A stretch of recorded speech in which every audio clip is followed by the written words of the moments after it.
విషయంలో మీ దగ్గరికి వచ్చారు అని అభ్యర్థుల లిస్టులో వైఎస్ఆర్సీపీ అభ్యర్థుల లిస్టులో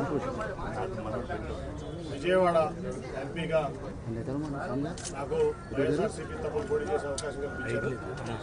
దానికి ఆయన కృతజ్ఞతలు తెలియజేస్తున్నారు. ఈ మధ్యకాలంలో నన్ను మెడబెట్టుకుని అవమానకర రీతిలో అవమానిస్తూ తెలుగుదేశం పార్టీ బయటికి గెంటేసింది.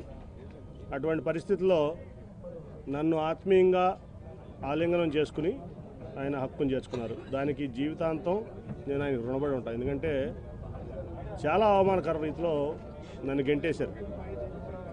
నేను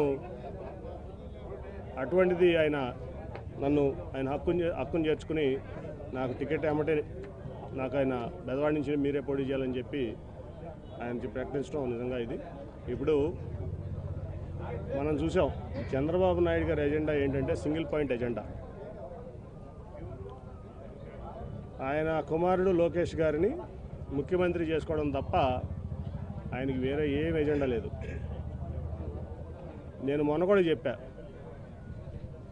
2014 నుంచి 2019 వరకు నేను ఇక్కడ విజయవాడ ఎంపీని. ఒక 100 కోట్లు మీరు విజయవాడకి ఇచ్చారా అని నేను అడిగాను.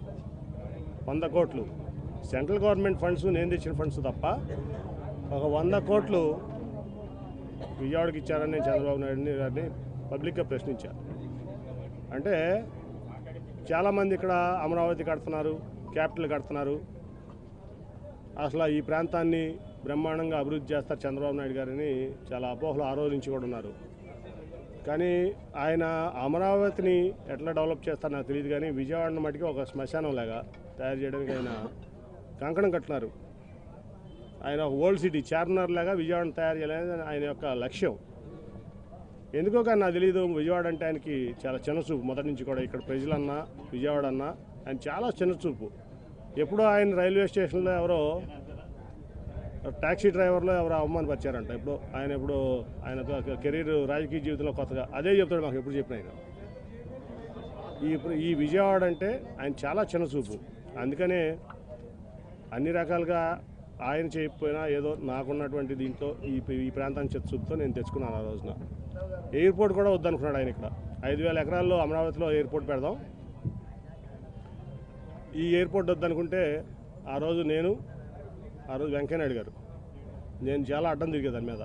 ఈ ఎయిర్పోర్ట్ ముందు పూర్తి చేయండి, తర్వాత 5,000 ఎకరాలు పూర్తి చేద్దామంటే వెంకయ్యనాయుడు గారు, సుజనా చౌదరి గారు మరి నేను పట్టుబడితే ఆ రోజున ఆ ఎయిర్పోర్ట్ అయినా ఈ రకంగా 1,000 కోట్లు సెంట్రల్ గవర్నమెంట్ ఫండ్ వచ్చింది, రూపాయికి స్టేట్ గవర్నమెంట్ ఇచ్చింది లేదు.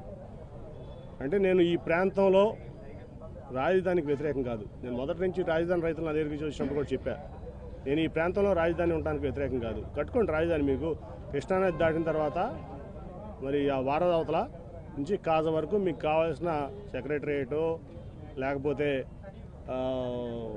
కౌన్సిలో లేకపోతే అసెంబ్లీలో హైకోర్టులో ఇప్పుడు కట్టారు కదా, టీడీపీ ఆఫీస్ కట్టారు, డీజీపీ ఆఫీస్ కట్టారు. అలా కాజ బైపాస్ కాజలో కలుస్తుంది. కాజ నుంచి ఇక్కడ వరకు కట్టి ఉంటే ఈ బయటికి బ్రహ్మాండమైన నగరం అయ్యేది 5 ఏళ్లలో. అది కట్టకుండా ఎక్కడో 55,000 ఎకరాలు 33,000 ఎకరాలు రైతులను మోసం చేసి వాళ్ళ రైతుల్ని రోడ్డు మీద పడేసి ఆయన ₹1 కూడా ఆవిడ గాజులు తీసి ఇచ్చింది, మా దగ్గర డబ్బులు లేవని చెప్పి. అమరావతి ఫండ్ అనమాట.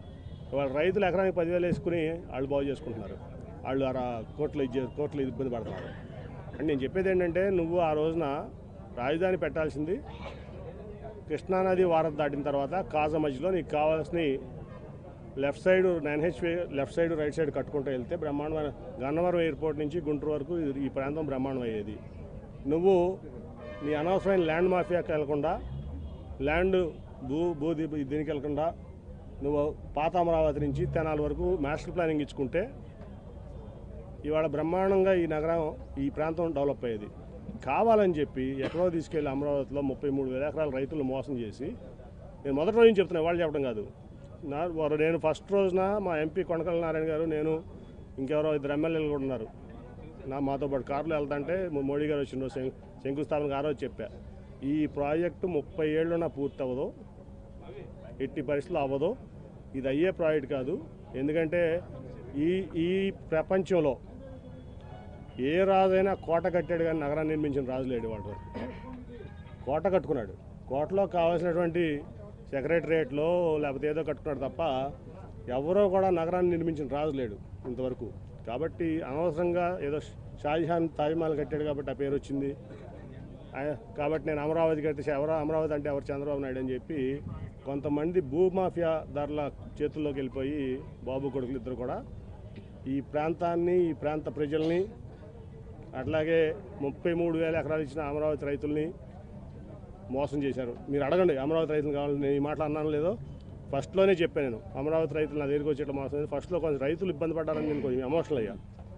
ఒక నెల రోజుల తర్వాత ఆలోచించిన తర్వాత నేను చెప్పాను వాళ్ళకి, రైతులు నా దగ్గరికి వస్తే ఢిల్లీ వచ్చినా ఇదంతా చెప్పా, మిమ్మల్ని మోసం చేశారు చంద్రబాబు నాయుడు గారు, అసలు ఇక్కడ రాజధాని తప్పు అని ఆ రోజు నుంచి చెప్తున్నా. రాజధాని ఈ ప్రాంతంలో రావడానికి వ్యతిరేకం కాదు, మీడియాకి చెప్తున్నా, కరెక్ట్గా రిపోర్ట్ చేయండి మీరు చెప్పేది కూడా. లేకపోతే ఆ 5 ఏళ్లలో బ్రహ్మాండంగా ఈ ప్రాంతం ఇక్కడ బ్రహ్మాండం అయ్యేది, అంతా కూడా చక్కగా ఉండేది. నువ్వు 33,000 ఎకరాలు ఇచ్చిన రైతుల్ని మోసం చేసావు, నీ స్వార్థం కోసం ఈ ప్రాంతాన్ని మోసం చేసావు, విజయవాడని పాత నగరంగా చేయాలని చూసావు, ఒక 100 కోట్లు కూడా ఇవ్వలేదు, నీకు చిత్తశుద్ధి లేదు. ఈ ప్రాంతం ఇవాళ చెప్తున్నా నేను, జగన్మోహన్ రెడ్డి గారు మొన్న మాకు హామీ ఇచ్చారు, మాకు అవినాష్కి మేమందరం వెళ్తే హామీ ఇచ్చారు, విజయవాడ అభివృద్ధి నాది గ్యారంటీ, దాంట్లో మీరు ఎటువంటి ఇది అవ్వద్దు. మేము చెప్పాం మాకేం వద్దు సార్ మీ దగ్గర నుంచి విజయవాడ డెవలప్మెంట్ తప్ప ఏమవుద్దంటే మీకేం కావాలో చెప్పండి, నేను విజయవాడ డెవలప్మెంట్ అది ఇస్తానని ముఖ్యమంత్రి గారు చెప్పారు మాకు. కాబట్టి చంద్రబాబు నాయుడు ఈ విజయవాడకి చేసిన ద్రోహం అటువంటిది కాదు.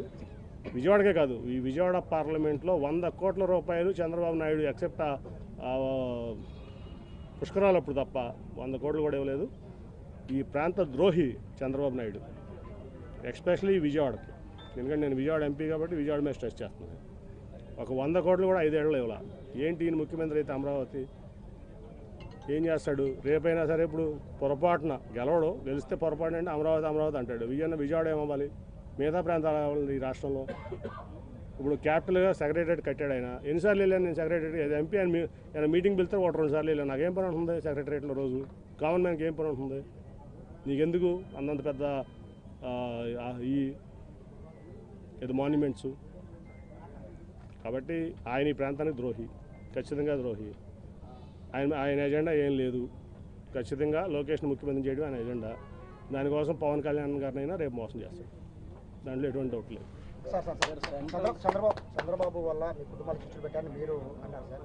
నేను నా కేసీఆర్ చిన్నగా దానికి వ్యతిరేకిస్తే ఆయన తప్పే లేదు, మా కుటుంబంలో చిచ్చు రావడానికి కారణం కేసీఆర్ నాని అని బహిరంగ ఇప్పటిదాకా పేరు పెట్టలేదు. చంద్రబాబు నాయుడు సంగతి ఎవరో తెలియదయ్యా. చంద్రబాబు నాయుడు తెలియదు, మోడీ గారిని అడిగి చెప్తాడు. చంద్రబాబు నాయుడు గారు అడ శిష్యులు పెడతాడు, ఏం చేస్తాడు? ఇంకా ఒకటి చెప్పేదేంటి, ఆ పెట్టల ద్వారా చెప్తే నేను చేయాలి, నేను నీకు సమాధానం చెప్పలేంటి? సార్ ఇప్పుడు సెంట్రల్ సీటు విషయంలో ఉన్న ప్రతిష్టంభన విషయంలో మీ దగ్గరకు వచ్చారు అని అభ్యర్థుల లిస్టులో వైఎస్ఆర్సీపీ అభ్యర్థుల లిస్టులో విజయవాడ ఎంపీగా నాకు వైఎస్ఆర్సీపీ తరఫున పోటీ చేసే అవకాశం కల్పించారు. దానికి ఆయన